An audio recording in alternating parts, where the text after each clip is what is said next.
Yo, halo guys, apa kabar nih semuanya? Pastinya baik-baik aja kan? Oke, kali ini saya akan mereview sebuah film yang cukup seru nih.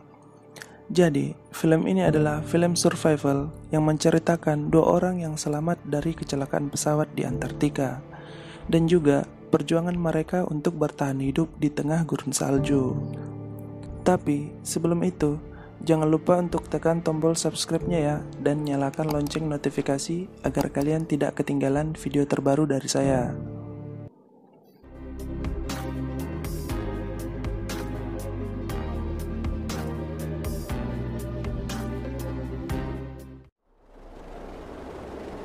Di awal film, kita akan diperlihatkan dengan sebuah pesawat yang sedang terbang di atas kutub utara. Lebih tepatnya sih di Antartika. Terlihat dengan banyaknya salju yang menyelimuti pegunungan di sana. Mereka yang berada di dalam pesawat tersebut nampak senang. Mereka adalah Wu Fushun, Natasha, dan Jin Rui. Mereka pergi ke Antartika untuk mempromosikan perusahaan Wu Fushun yang sedang melakukan bisnis proyek pernikahan di Antartika. Nah, ngapain gitu kan nikah jauh-jauh ke Antartika? Mending di kampung, ya kan? 多少婚礼策划公司想搞这南极婚礼？ Lanjut, tiba-tiba cuaca berubah seperti akan terjadi badai. Pilot mencoba menghubungi stasiun untuk mengambil jalan memutar menghindari badai yang akan datang. Namun, badai salju yang sangat kuat dan membuat pesawat mereka rusak dan terjatuh di pegunungan.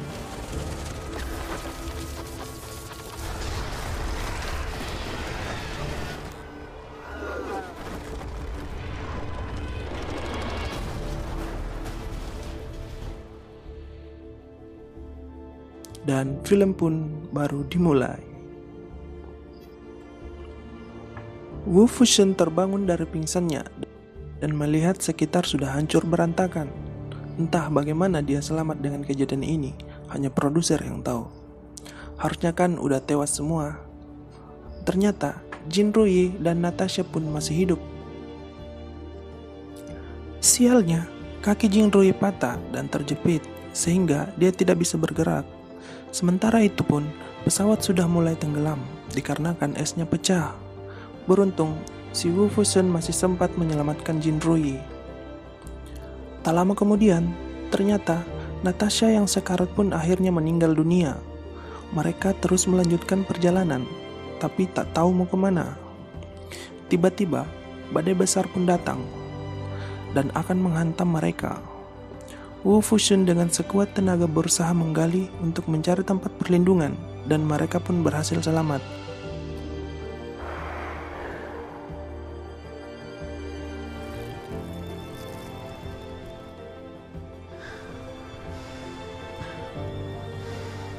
Beberapa saat berlalu, mereka pun keluar.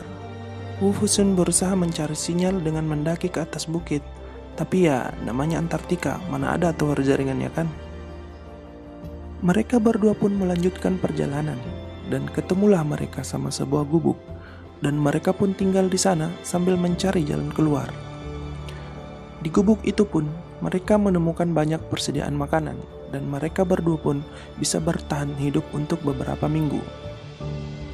Beberapa hari berlalu, Wu Fushun tiap hari keluar dan berjalan puluhan kilometer untuk mencari jalan dan berharap dapat menemukan orang lain di Antartika.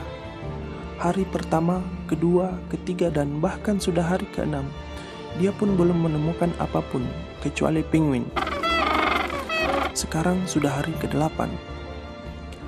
Pas dia lagi asiknya ngudut sambil boker, tiba-tiba tebing di sampingnya runtuh dan dia pun harus berlari tanpa cebok. Untung aja masih selamat. Tak terasa sudah hari ke-15 mereka di Antartika.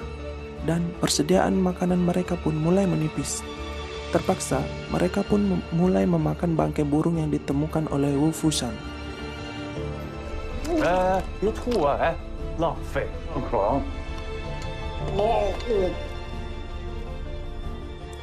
Hari ke-18, Wu Fushun keluar untuk memancing.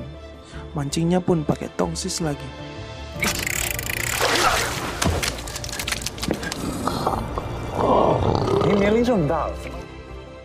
Ketika di perjalanan pulang, Es yang dia injak tiba-tiba retak dan menyebabkan dia terperosok ke dalam jurang yang dalam sampai dia pingsan. Ada-ada aja cobaannya. Setelah ia sadar, ia pun terheran-heran dengan gua tempat ia jatuh. Ia pun mencoba mencari jalan keluar dan ternyata sudah 2 hari ia tidak kembali ke gubuk tempat Jing Ruye dan mulai mengkhawatirkan Jing Ruye. Bagaimana jika ia mati? Siapa yang akan merawatnya? Kata si Fushan. Dan terlihat Ruye yang menangis karena Fushan tak kunjung kembali. Dia keluar mencoba untuk menyalakan mesin penghangat karena sudah merasa kedinginan. Namun, dia sudah tidak punya tenaga dan akhirnya pingsan. Kembali kepada Fushan, dia pun kembali mencoba untuk keluar dari gua itu dan setelah perjuangan yang sangat melelahkan, dia pun akhirnya mampu untuk keluar dengan selamat dan kembali kepada Ruye.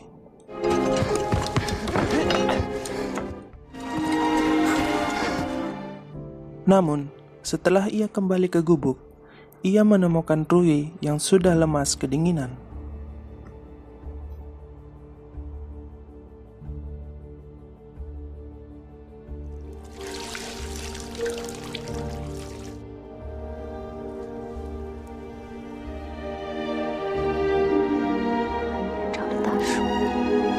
Lama-kelamaan, sepertinya Ruye menyimpan perasaan kepada Fushan.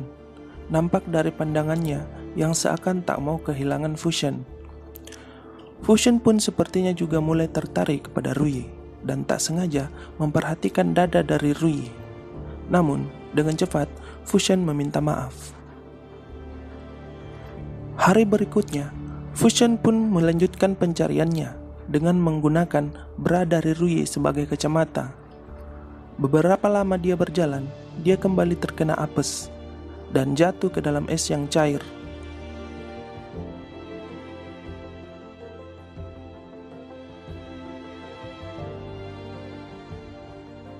Namun, dia masih bisa kembali ke gubuk dengan keadaan dia yang hampir sekarat.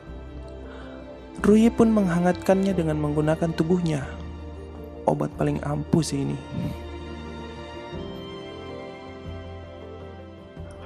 Tak terasa, sudah hari ke-48 mereka di Antartika.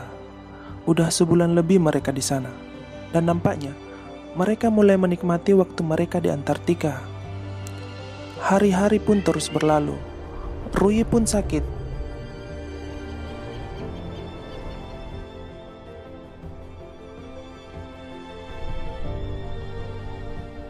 Mereka pun bercerita tentang keinginan mereka di masa tua nanti. Dan Fushan pun selalu memberi semangat kepada Ruye. Dan ya, mereka sudah benar-benar jatuh cinta satu sama lain. Fushan, 不如相忘于江湖。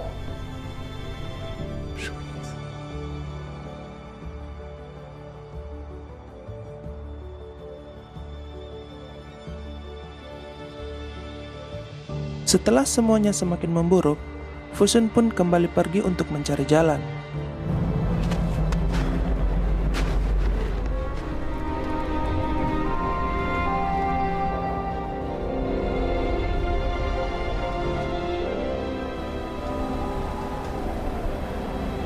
Di tengah badai dan keputusasaannya, dia pun pingsan.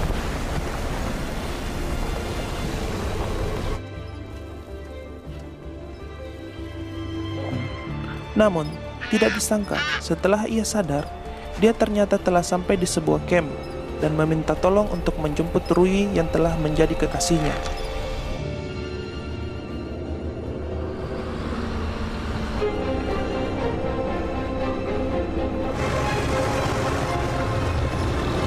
Dan tidak disangka-sangka, gunung es yang berada di belakang gubuk itu pun runtuh dan menimpa gubuk yang ada Ruye di dalamnya. Fushan pun berontak dan ingin keluar untuk menyelamatkan kekasihnya, namun ditahan dan ia pun pingsan. Saat ia pingsan, ia mengingat saat ia mencium Ruye.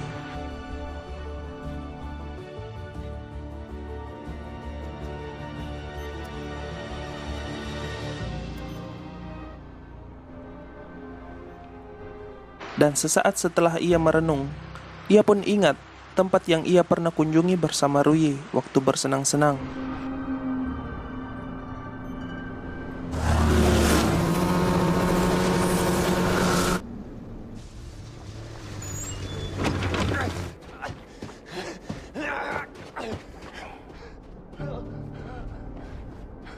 Dan ternyata betul, Ruyi ada di sana dalam keadaan setengah sadar. 踏在我们一起踏过的海滩上，曾为你要继续绚烂的。 Dan film pun selesai. Nah, sekian dulu pembahasan film kali ini. Like jika kalian suka dan jangan lupa untuk subscribe. See you.